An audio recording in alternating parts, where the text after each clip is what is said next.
চেকের মামলা চলাকালীন যদি মামলার বাদী বা বিবাদী কেউ মারা যায় তবে কি মামলাটি সেখানেই শেষ?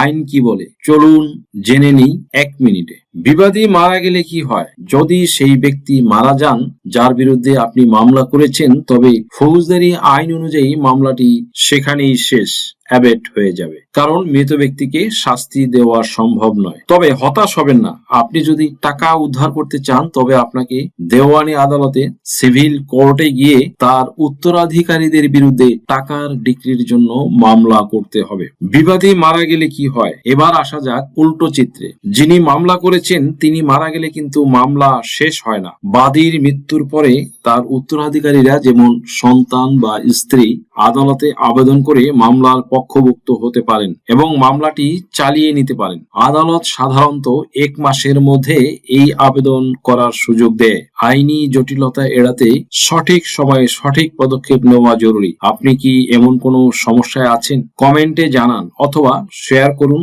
তাদের সাথে যারা এই তথ্যের অভাবে ভুগছেন। আরো আইনি তথ্যের জন্য ফলো দিয়ে সাথেই থাকুন।